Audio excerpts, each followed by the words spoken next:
That night, everything seemed odd. The house was eerily silent, the kind of stillness that pressed on your chest. I was in the kitchen cleaning up after supper when I saw him watching me. My kid stood at the doorway, his little figure barely visible in the dim hallway light, his stare riveted on mine with an intensity I had never seen before. He slowly crossed the room and sat next to me, his presence unsettlingly near. Then, in a voice as quiet as a breeze, he mumbled 3 words, breaking the stillness and opening a door I wasn't ready to confront. The evening had gone just like any other. My son Liam had came home from school with his bag slung carelessly over his shoulder and his shoes strewn on the floor as usual. He had been distant, quiet, and contemplative lately, but I didn't take it seriously. After all, he was growing up. Guys go through periods, right? It was nothing unusual, or so I thought. But something about the mood that night seemed unusual. I completed the dinner dishes in the kitchen, getting caught up in the scrubbing and rinsing process. The refrigerator's hum was the sole sound together with the clink of dishes in the wash basin, providing as a constant reminder that time was passing. Liam had scarcely talked after dinner, retreating to his room as soon as he was done. I knew I should check in with him and inquire about his day, but the week's fatigue was getting to me. My mind shifted between the mundane tasks I needed to perform and the ideas that lurked just under the surface. Then there was quiet. It wasn't the peaceful kind that comes at the end of the day when the house falls into a comfortable stillness. No, this quiet was oppressive, pressing down on my shoulders, giving me the sense that I was going to go through something I couldn't describe. It made me nervous, like if a storm was brewing just over the horizon. I wiped my hands on a dish towel and entered the living room, expecting to see Liam bent over his video games or reading a book. However, the room was black, save for the light beaming directly at me. For a short moment, time seemed to stand still. I could feel my pulse increase and a little pressure grow in my chest. Liam had always been the calmer of my 2 kids, but this was different.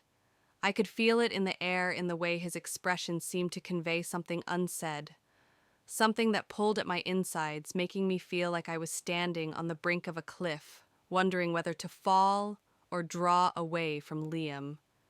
My voice seemed odd, almost alien to me. He didn't say anything right away, but I saw him take a long, deliberate step towards me, his bare feet making no sound on the wooden floor. He'd lost his usual amount of confidence. I could not recognize the Liam in front of me. He was different. As he sat next to me on the sofa, the air seemed to thicken, making the space between us smaller and closer. He was closer than I'd been in a long time, but not with the warmth I'd anticipated. It wasn't the warmth of a mother and son or the comfort of our connection. There was something more, something unpleasant. I turned to face him, my pulse thumping harder, a strange combination of dread and fascination swirling within me. "What is happening, Liam?" I asked, trying to seem casual, but my voice broke slightly. He did not answer quickly, and the silence stretched between us like a taut rope. I could sense the weight of his focus, as if he was trying to make an important choice. He eventually spoke after what seemed like an eternity. His voice was gentle, almost too calm, and it sent goosebumps down my spine. "Mom," he started, and I could see how heavy the words were on him, how he was coping with something that had been festering within him for far too long. "What is it, sweetheart?" I mumbled, almost afraid at hearing the answer. He glanced down at his hands fiddling with the hem of his shirt. It seemed like he was gaining the strength to communicate whatever was hurting him.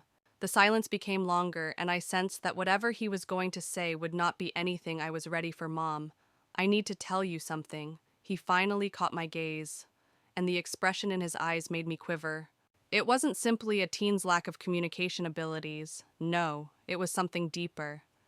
His eyes were filled with fear, fear of me, the truth, and whatever secret he was about to divulge. And that's when I realized I wasn't prepared for this.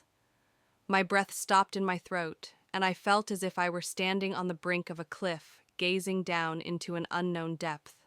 My kid, whom I thought I knew well, was no longer the child I had raised. What he was going to say had the power to shatter all we knew. It had the potential to alter us both. And then, in the quiet of the moment, he murmured the 3 words, "Mom, I apologize." My brain swirled, unable to grasp the rapid influx of emotions. It seemed as if the earth under me had collapsed. Sorry. For what I apologize for being distant.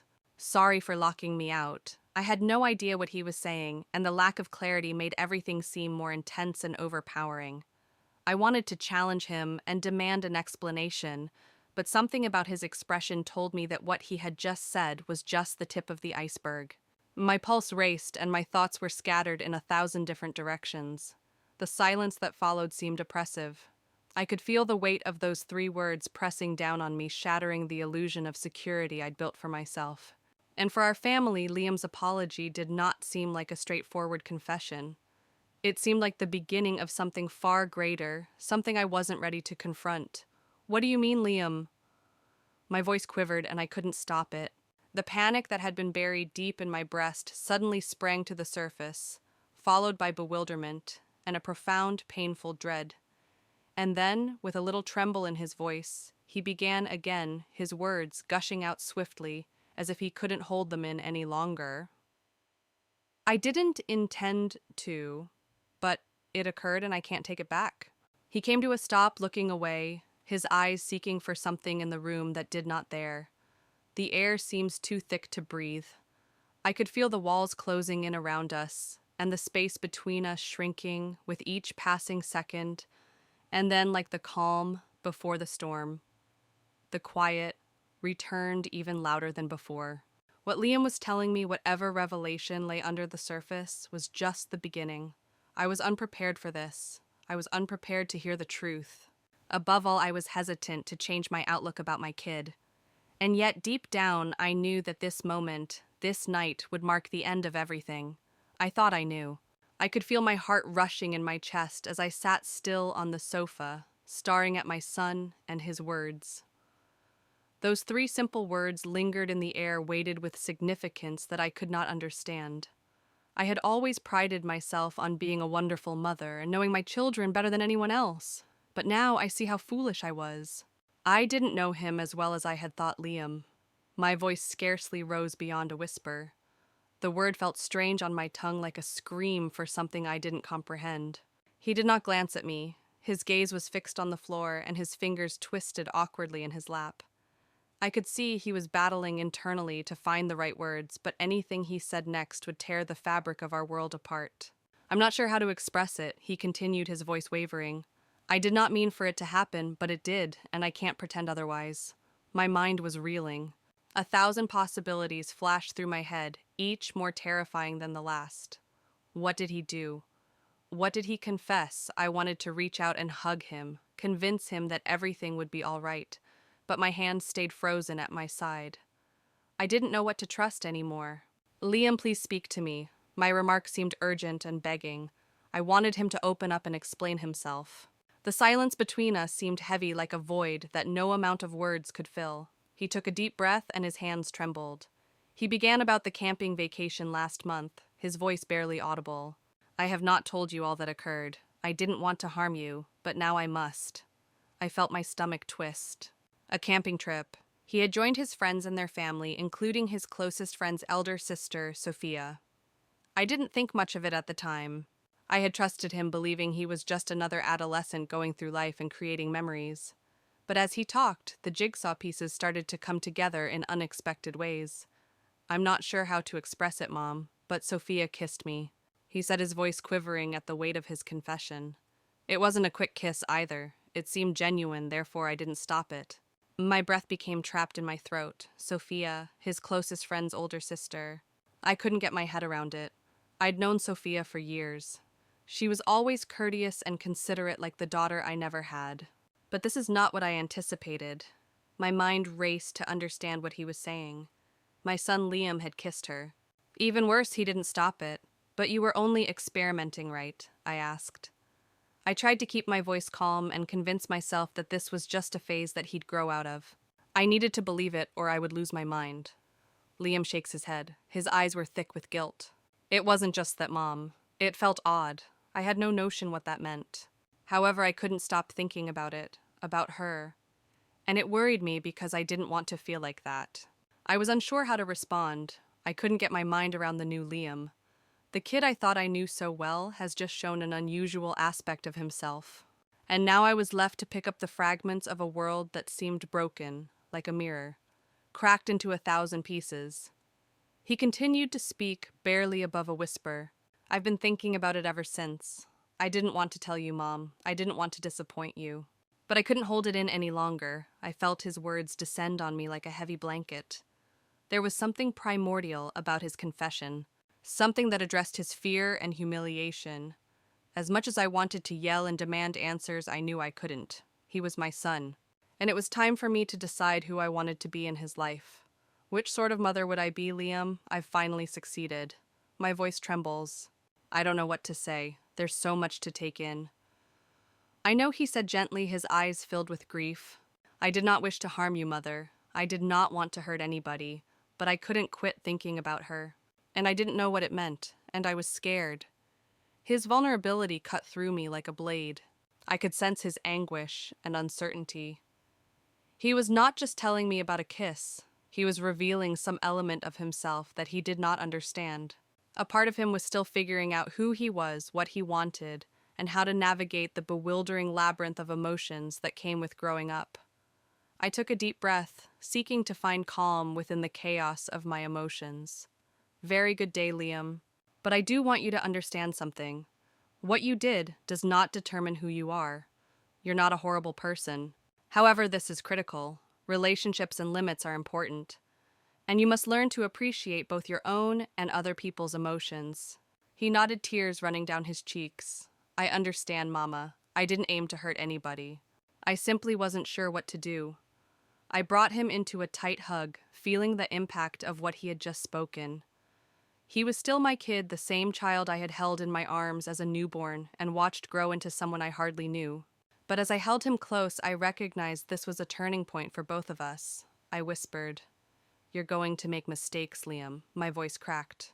"But it does not imply I am giving up on you. We will figure this out together. You're not alone." He nodded, trembling in my arms. "I'm terribly sorry, Mom. I am unsure how to restore it." I kissed the top of his head, my heart heavy with the understanding that our relationship had evolved in ways I had not expected. But as I held him, I knew one thing for certain. We'd handle it together. It was going to be difficult, but we'll get through it. Perhaps this was the moment that would mold the man he was going to become.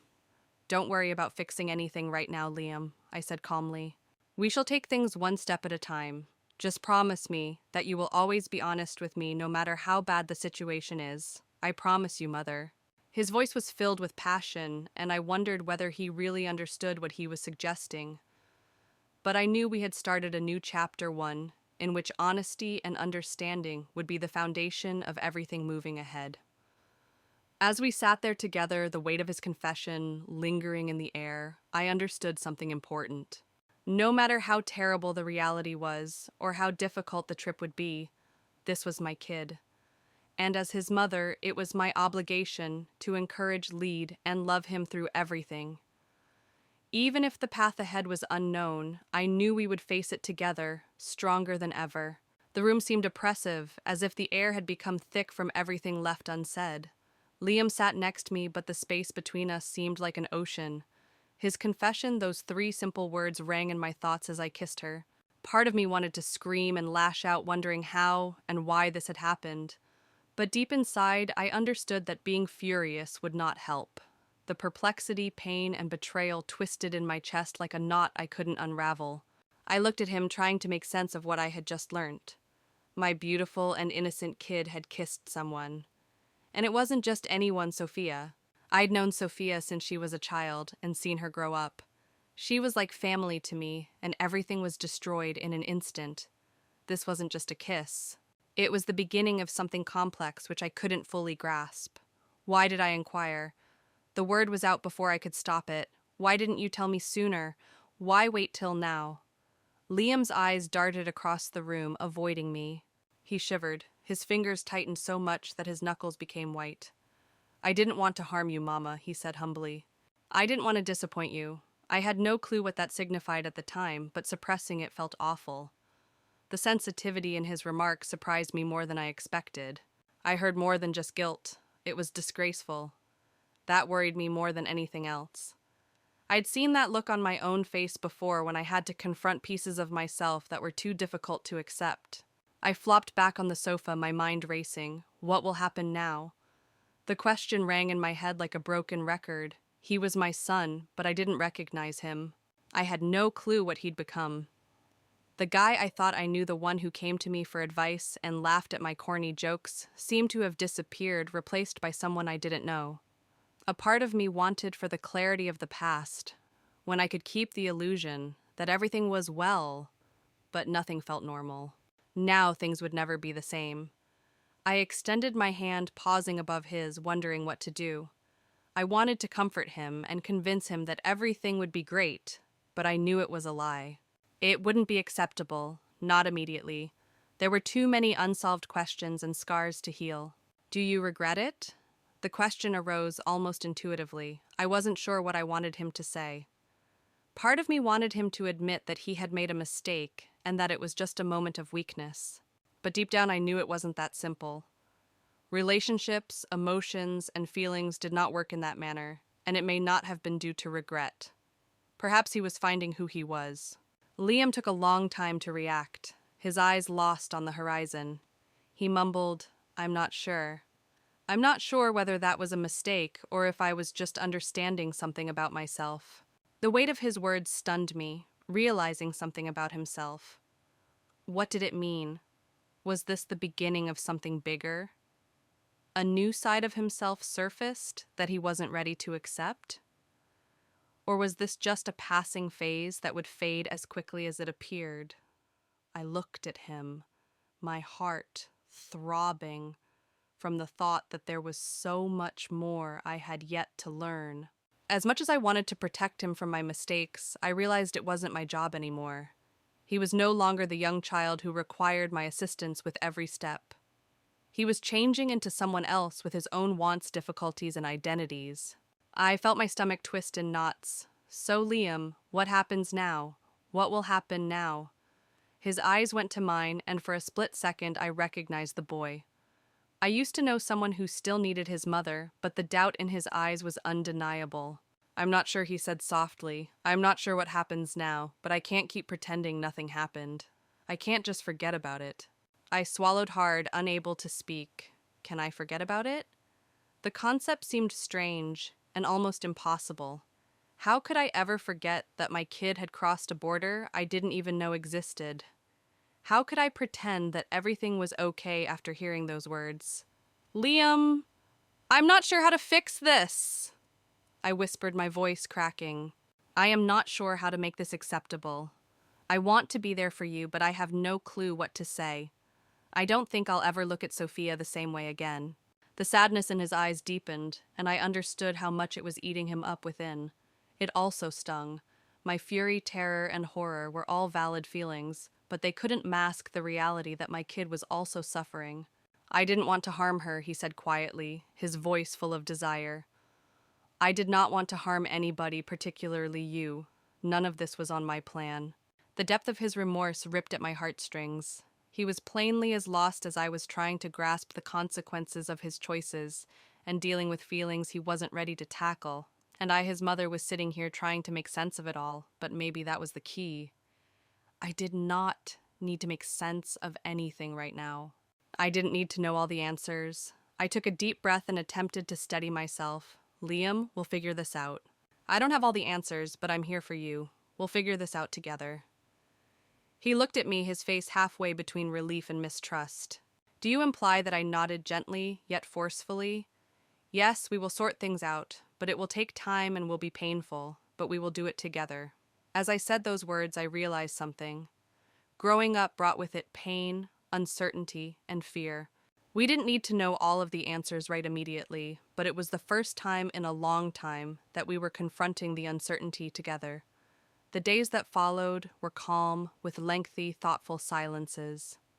Liam and I uttered fewer words, but the ones we did speak communicated an unspoken connection. I had no idea what the future held, but I'd understood that we couldn't hurry the healing process. It would take time for each of us to comprehend, forgive, and repair what had been damaged. I observed my kid one evening as he sat on the porch staring out at the sunset. His expression was no longer perplexed, but anguish remained in the depths of his eyes. I sat close to him, our shoulders touching together lightly. Neither of us talked, but the comfort and stillness were plenty. "You are not alone," I mumbled after a while, the words pouring out like a soothing promise. Liam didn't react immediately, but he didn't have to.